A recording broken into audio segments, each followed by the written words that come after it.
Nah, kalau sudah dipahami konsepnya seperti ini, maka tolong yakini betul ya. Kita harus kenali dulu diri kita. Jangan-jangan sudah puluhan tahun jadi manusia, nggak kenal dirinya sendiri. Karena tidak tahu siapa dirinya, nggak paham fungsi hidupnya.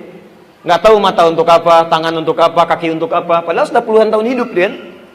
Antum yang urusan dunia yang tidak dihisab, antum pahami, Anda pelajari sampai sekolah tinggi-tinggi, S1, S2, S3, S-nya banyak sampai dingin gitu kan? Ada yang profesor, ada yang macam-macam. Tapi urusan kita sendiri yang dihisab, kita nggak pelajari. Ini yang bahaya, gitu kan?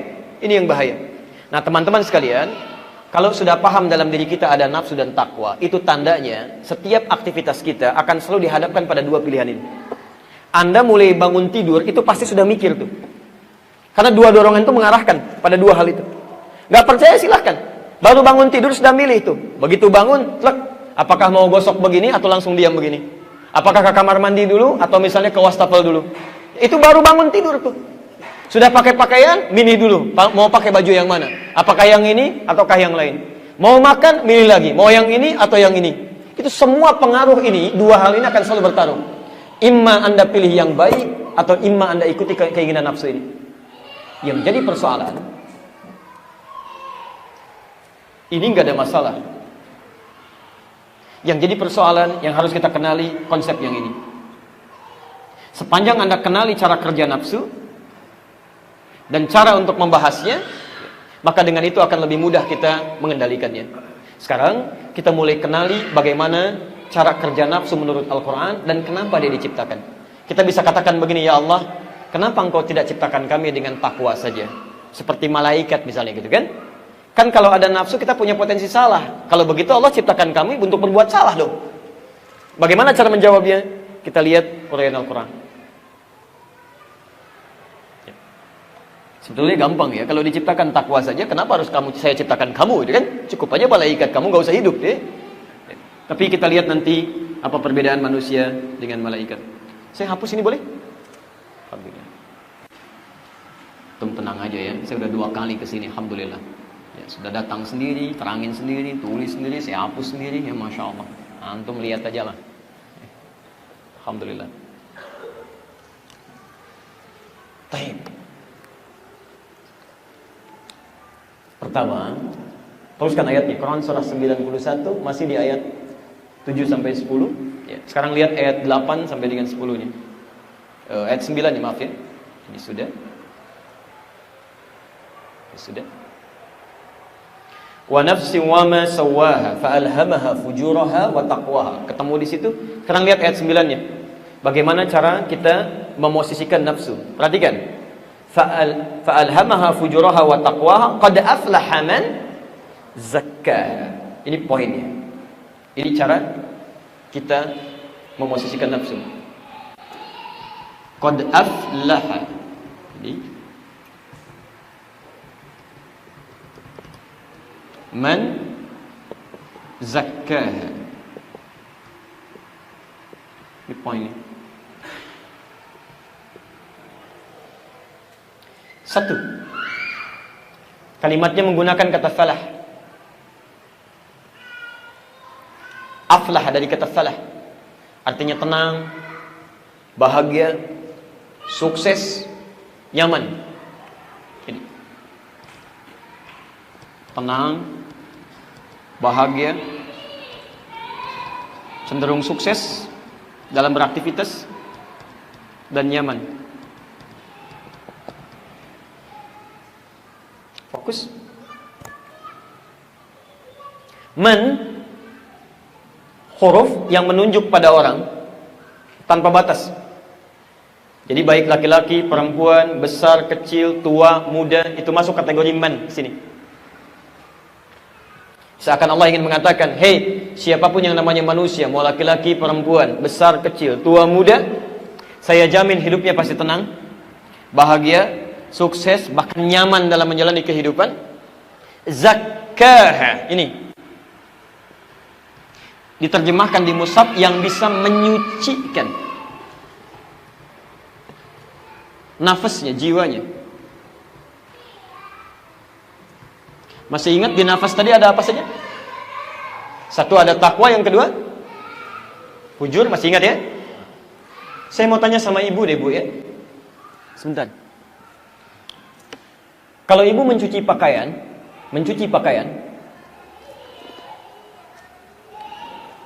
yang dihilangkan tuh kotorannya atau pakaiannya? Kotorannya kan ya? Bukan pakaiannya ya? Kalau pakaiannya dihilangkan, Masya Allah nggak akan selesai-selesai gitu kan?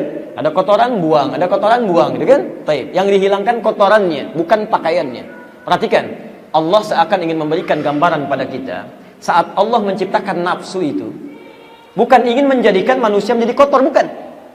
Tapi ingin membuang sifat-sifat potensi yang tidak baik yang ada pada dirinya. Dengan cara menciptakan nafsu itu, mengangkat supaya takwanya itu muncul. Bahasa paling gampangnya begini, bahasa paling gampangnya. Saat Allah ciptakan takwa, ini ada sifat baik, saya turunkan, saya hapus sebentar.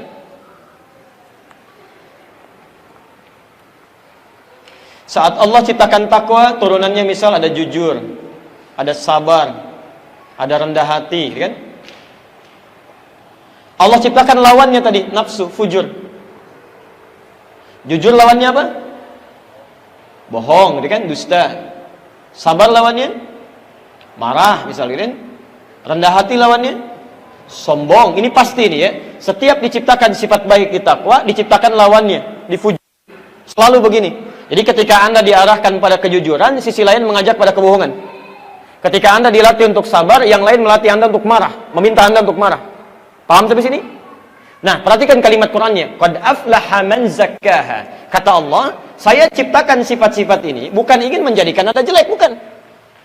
Saya ciptakan sifat bohong bukan ingin menjadikan Anda pembohong, bukan. Bukan menjadikan Anda pemarah, bukan.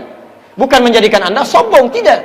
Tapi untuk melatih yang baik-baik ini supaya muncul. Zakkaha, cuci sifat jelek-jelek yang ada pada diri manusia, potensi nafsu tadi. Yang ini saya ciptakan untuk melatih yang takwanya supaya muncul, bukan ingin menjadikan Anda jelek. Dicuci yang jelek ini supaya tampil pakaiannya bagus. Bohong diciptakan untuk menguji supaya yang jujur itu muncul. Sebab kalau bohong nggak diciptakan, bagaimana ketahuan jujur? Kalau tidak ada sifat marah, nggak akan diketahui sabar, Pak. Silahkan, bagaimana Anda bisa menguji kesabaran kalau nggak diciptakan marah? Kalau tidak ada sombong, nggak akan ketahuan rendah hati. Karena itu saat Allah menciptakan sombong di nafsu, bukan ingin menjadikan nafsunya kotor, bukan. Tapi supaya dicuci yang kotornya, muncul sifat baiknya. Sombong diciptakan untuk melatih sifat rendah hati di takwa supaya muncul. Katalis kalau dalam bahasa kimia.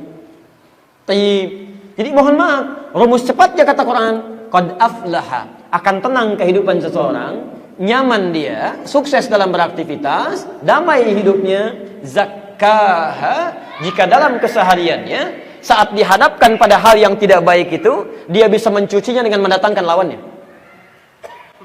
Misal, ini agak rumit sedikit ya, saya sederhanakan supaya mudah dipahami. Fokus sebentar. Saya ambil satu ya, marah misalnya. Lawannya apa? Sabar. Lihat rumusnya. Allah tidak menciptakan marah kecuali untuk melatih supaya sabar muncul. Caranya supaya hidup Anda tenang, nafsu ini bisa ditekan, salah satu caranya, lihat rumusnya, cara kerjanya ya.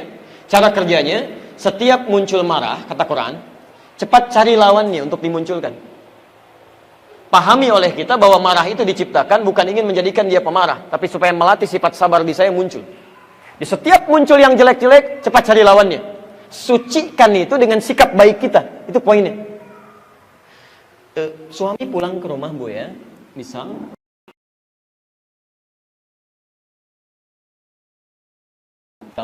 memang marah-marah, apa salah orang rumah?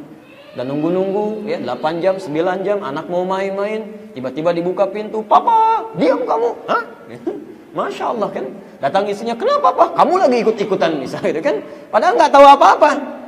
Nah, saat suami masuk ke rumah dengan perasaan dan sikap seperti itu, dititipkan marah pada suami. Kalau konsep ininya mengatakan Allah menitipkan marah pada suami bukan ingin menjadikan suami pemarah, bukan. Tapi ingin melatih kesabaran pada diri ibu supaya muncul. Sebab kalau nggak dititipkan marah pada suami, ibu nggak akan siap dengan masalah-masalah, nggak akan muncul kesabaran. Jadi gampang caranya, begitu muncul marah, oh berarti ini sabar di saya yang harus muncul. Muncul marah di situ, Anda keluarkan kesabaran di situ, selesai masalah. Dan lebih ringan biasanya, lebih ringan. Ya. Halo, jelas? Nah, makanya itu insya Allah Bu, lebih nyaman gitu ya, lebih nyaman. Begitu suami marah, alhamdulillah, berbahagialah ibu. Ya. Artinya ada sifat baik di sisi ibu yang ingin dimunculkan oleh Allah supaya muncul. Biasanya kalau belum lulus pada ujian yang ini, maaf, itu akan terus seperti itu tuh. Allah menguji Anda supaya muncul sifat baik yang disiapkan menghadapi tantangan selanjutnya. Ke depan akan lebih besar lagi. Kalau Anda nggak siap dengan sabar yang kecil-kecil, Anda akan kecewa dan bahkan menyesal dengan persoalan yang lebih besar di hadapan Anda. Nggak siap nanti. Ya. Bisa-bisa ada yang pesimis, bisa-bisa ada yang bunuh diri, bisa-bisa ada yang macam-macam. La haula wala quwwata illa billah. Dan ini yang kita punya, maaf, di kepercayaan lain tidak ada konsep ini. Profesor Kato saat kami ke Tokyo, itu ada jurnal penelitian ditulis oleh Profesor Kato. Kata beliau, orang Islam itu lebih hebat dibanding orang Jepang. Orang Jepang itu sehebat-hebat, dia bisa disiplin, kerja keras, rapi. Tapi kalau punya masalah, bunuh diri juga. Nggak ada konsep ini. Orang Islam tidak, bukan orang Indonesia ya, orang Islam. Ya, sana kasih banjir sedikit stres, ya. Orang kita kasih banjir berenang, masya Allah gitu kan. Baik, jadi ada poin-poin tertentu yang memberikan ketenangan dalam jiwa gitu. Jadi kalau Anda bisa terapkan ini gampang, menemukan yang jelek, cari lawannya yang baik. Antum pulang ke rumah Pak, lihat istri cemberut misalnya, masya Allah, cemberut, fujur nih. Cari lawannya, apa lawan cemberut? Senyum. Berarti Allah titipkan pada istri saya cemberut supaya saya senyum. Selesai. Assalamualaikum. Kayaknya kenal nih. Siapa ya? Selesai itu. Udah cair pelan-pelan kan. Tapi kalau antum lawan dengan sesuatu, dengan nafsu lagi, dengan fujur lagi, nggak akan selesai. Kenapa kamu begitu? Emang kenapa? Nggak akan beres tuh. Ini sudah sampai kiamat kurang 2 hari, jadi aja begitu tuh. Ya. Ini poinnya. Begitu menemukan sesuatu yang tidak baik, cari lawannya yang baik. Ya. Memang tidak mudah ya, tidak mudah, tapi butuh praktek. Ustadz juga sama, mudah menyampaikan, tapi prakteknya belum tentu seperti kemudahan menyampaikannya. Makanya jarang ada ustadz ceramah bawa istrinya. Ini live yang saya nonton ya, insya Allah. Baik. Ini konsep yang pertama. Pelan-pelan ya. Kita mumpung masih di dasar nih. Sebentar, paham sampai sini? Jelas ya? Baik.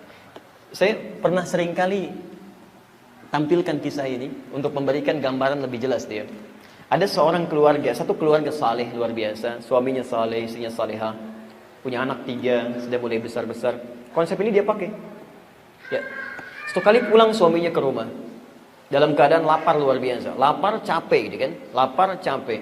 Istri punya kebiasaan makanan sudah siap, jemput di depan pintu, kemudian mulai dicium tangan suaminya, dibawa masuk gitu kan. Tapi kalau Allah pada saat itu begitu datang, makanan belum siap Pak, masih di dapur.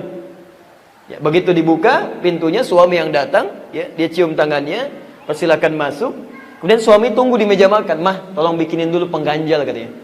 Ya, saya bikinin mie ya Pak ya katanya. Ya nggak apa-apa. Taib suami duduk di meja makan, ini kisah nyata ya. Istrinya pergi ke dapur. Taib masak, dan sambil masak seperti itu dia bikinkan mie. Qadar Allah karena pikirannya bercabang, garam 1 sendok yang akan dimasukkan ke dalam sayur itu pindah ke mie yang 1 mangkok itu. Dia aduk, dan dia nggak sadar. Dia aduk aja gitu.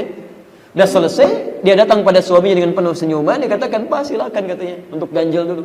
Suami alhamdulillah, begitu dimulai cicipan pertama, ada sesuatu yang beda nih. Saya gini aja lah, antum pulang nih dari kantor, capek luar biasa, lapar, dikasih mie, garam 1 sendok. Apa respon antum tuh? Masya Allah, oh ini lain. Tidak, dia lihat ini. Masya Allah, garam rasanya apa? Asin. Apa lawannya? Manis. Begitu dia mendapatkan sesuatu yang asin, dia cepat cari lawan yang manis. Maka keluarlah kata-kata yang manis itu. Dia panggil istrinya, Ma, sini sayang. Masya Allah, anak 3 sudah besar, manggil sayang. Istri kan lain kan? Masya Allah, lihat. Sini, duduk samping papa. Lama rasanya kita nggak makan berdua katanya. Masya Allah. Ini betul nyata gitu kan? Kalimat yang sangat manis gitu kan? Ayo, duduk sini. Lama rasanya nggak makan berdua. Duduk di sampingnya. Ibu bagaimana dalam keadaan demikian? Dipanggil, suruh makan berdua. Luar biasa panggilan sayang. Belum selesai. Kalimat mautnya yang terakhir. Sini papa suapin. Luar biasa gitu kan? Maka diambil kemudian mie, disuapi, istri sudah berbunga-bunga. Begitu sampai suapannya ke mulutnya, merasakan ada yang aneh. Ini ciri istri yang terbaik, luar biasa. Jatuh istrinya. Jatuh, kemudian mencium kaki suaminya, menangis dia. Maafkan saya Pak, Mama nggak sengaja, maafkan saya. Kata suami, jangan begitu kan. Ini kan Papa cuma bilang ramah rasanya, kita nggak makan berdua. Sudah selesai. Akhirnya apa yang terjadi? Gara-gara asin garam itu 1 sendok, cinta tumbuh bersemi. hilang itu garam, hilang itu lapar, keduanya pergi ke dapur, masak sama-sama, Pak. Alhamdulillah gitu kan. Kadang-kadang Allah titipkan garam cuma setetes untuk memunculkan cinta kasih yang luar biasa. Yang jadi masalah garam 1 sendok karena kebanyakan ngaduk gitu kan. Yang terjadi masalah ini, masalah itu, masalah ini, masalah itu. Orang masalah cuma selesai dengan senyuman 3 detik, ada orang 3 tahun udah selesai-selesai. Ini poinnya. Teorinya memang mudah, prakteknya kita usahakan. Jelas sampai sini? Anda ikuti nafsu, cemberut, lawan dengan marah. Ini lawan dengan pukulan, lawan dengan melotot. Wa qad khaba man dassaha. Khaba.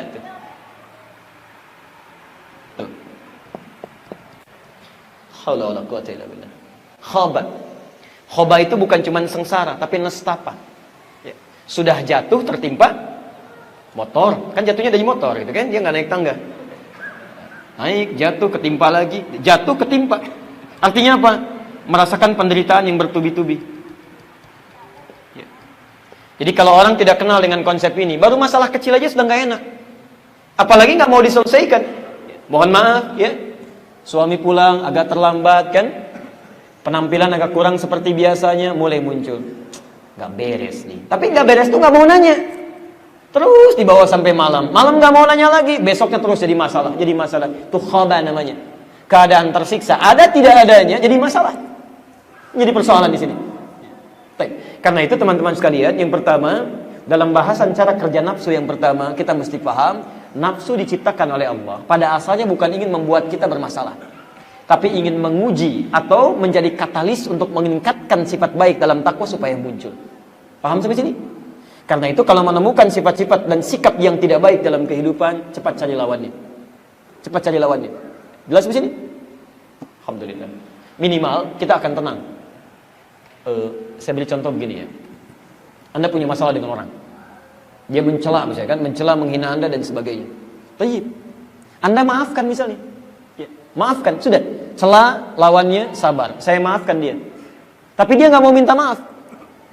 Tolong pahami konsep ini ya. Ketika Anda maafkan orang, memunculkan sifat takwa itu, maka yang pertama urusan Anda selesai dengan dia. Selesai. Karena urusan Anda selesai dengan dia, maka Allah akan hilangkan segala sekat di hati Anda. Anda nggak akan pikirin dia lagi, Anda lebih tenang lagi, Anda lebih nyaman lagi. Tapi urusan dia sebelum minta maaf pada Anda, belum selesai dengan Anda dan belum selesai dengan Allah Subhanahu wa Ta'ala. Jadi kalau orang selalu memunculkan sifat nafsunya, dia semakin gelisah, semakin nggak nyaman. Anda beruntung nggak mikirin dia, tapi Anda selalu akan dipikirkan oleh dia. Tidurnya nggak enak, nggak nyaman, bikin status tentang Anda, padahal Anda nggak ada masalah. Nggak nyangka orang ini, nyangka tuh, ditulisin, terus muncul begitu, terus, dan nggak akan nyaman. Dan setiap dia mengungkit Anda, Anda untungnya luar biasa. Setiap disebutkan nama Anda, pahala dia diberikan pada Anda, dosa Anda diambil sama dia. Jadi nggak ada ruginya. Gak ada ruginya. Hadis riwayat Muslim nomor hadis 5611. Tukhadhu hadha min hasanati wa hadha min hasanati. Kalau ada seseorang berbuat baik, kemudian dia mencela orang lain, misal syatama hadha, dia mencela orang lain, pahala salatnya seketika diberikan pada yang dicela itu. Fa in faniyat hasanatuhu, kalau udah enggak punya modal kebaikan lagi, diambil kejelekan orang tadi, orang yang dicela ini diambil kejelekannya, mohon maaf, ditimpakan kepada orang ini. Fatuliha finnar, maka dilemparkan dia nanti ke dalam neraka. Alhamdulillah. Jelas di sini? Nah, ini cara kerja yang pertama.